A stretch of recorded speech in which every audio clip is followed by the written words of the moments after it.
abonne-toi. Abonne-toi, non, abonnez-vous. Il suffit seulement de cliquer sur s'abonner. Oh, si c'est fait, merci beaucoup. Bienvenue dans ce cours sur les listes numérotées. Alors quand on parle de numéros, ce sont évidemment les chiffres, mais également les lettres dans Word 2016. Alors voilà, on est parti. On a ici donc déjà une liste tapée, on peut soit la taper d'abord ou non, vous avez le choix, dans ce cas-ci c'est fait, donc voilà une liste de capitales, je la sélectionne, et alors dans Accueil, dans le groupe paragraphe, le deuxième bouton, cette fois se nomme numérotation, créer une liste numérotée. Alors, cliquons sur la petite flèche à côté. On a ici donc quelques choix de numérotation et je vais prendre une numérotation simple pour commencer, 1, 2, 3, etc. Donc voilà, vous voyez qu'automatiquement, toute ma liste est numérotée, pas besoin de taper cela forcément à la main. Alors, ici, donc j'ai une liste numérotée qui commence logiquement au numéro 1. Si je désire avoir une liste qui commence à partir d'un autre chiffre, d'un autre nombre, pas de souci. Cliquons avec le bouton droit sur le numéro 1, définir la valeur de numérotation, et là, dans la petite case, eh bien, vous mettez ce que vous voulez. Voilà, 65, et cela poursuit ensuite. Sachez que vous pouvez également commencer une liste à partir de 0 dans Word, il l'accepte sans problème. On peut faire aussi le contraire. Je clique à nouveau avec le bouton droit sur mon nombre et je peux demander, voilà, par exemple, de définir la valeur sur 1. On peut faire ça de manière illimitée. Alors, quand on a une liste ici qui commence à partir du numéro 1, on peut à un certain moment décider que la liste recommence au même numéro. Donc, par exemple, ici, je clique avec le bouton droit sur le numéro 5 et là, j'ai directement l'option redémarrer à 1. Très bien. Si on veut faire le contraire, on clique avec le bouton droit sur le 1 et là on a continué la numérotation et là ça reprend la numérotation 5, 6, 7, 8, 9 sans problème.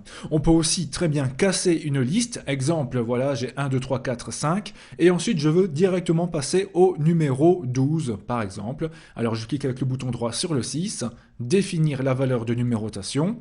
Là je mets 12 et voilà, 1, 2, 3, 4, 5, 12, 13, 14, 15, etc. Donc on peut vraiment faire ce que l'on veut avec ces listes numérotées. Autre chose aussi, donc là on a des chiffres, on va dire des chiffres classiques, disons-le ainsi. Alors je peux très bien aussi sélectionner toute ma liste, ici, retourner sur le bouton numérotation, et presque tout à fait en bas, j'ai définir un nouveau format de numérotation. Alors pourquoi je vous montre cela? Car vous verrez que dans la première liste déroulante, ici, eh bien, j'ai plein de choix de numérotation. Donc j'ai le 1, 2, 3, le ABC, minuscule, majuscule, mais j'ai aussi premier, deuxième, troisième. Pourquoi pas en toutes lettres? Voilà, si je mets ceci, voilà, premier, deuxième, troisième, quatrième, cinquième, il n'y a absolument aucun problème. J'ai aussi d'autres choix, comme par exemple tout à fait en bas, 001, 002, 003. Là, cela peut être utile si par exemple vous avez une liste de noms et que vous désirez assigner à cette liste un matricule ou un mot de passe à 3 chiffres obligatoirement. Mais voilà, c'est tout à fait possible. Bref, vous voyez plein de choix de numérotation. C'est aussi simple que cela. Alors, autre cas possible également, je pars en voyage, youpi, c'est génial, je suis super heureux, et je désire réaliser la liste de tout ce que j'ai besoin pour partir en voyage, tout ce que je dois emporter. Je commence avec une première catégorie, les documents nécessaires. Et dans mes documents nécessaires, j'ai le passeport, la carte d'identité, le billet d'avion.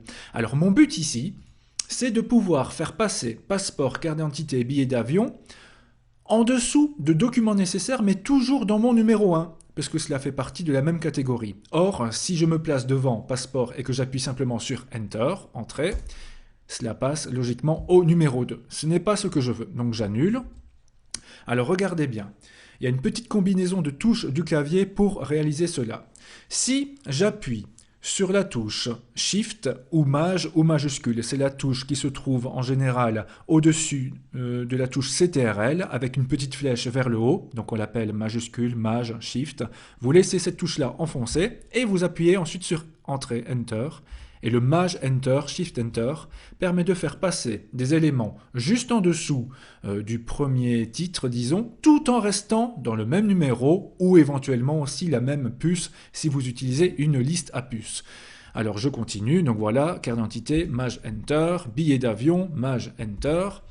Et alors, l'avantage de cette méthode-là, c'est que si maintenant j'ai terminé ma première catégorie et que je désire passer à ma deuxième catégorie, pas de problème, je me place à la fin de mon texte, j'appuie simplement sur le bouton Enter et cela passe tout de même au numéro 2.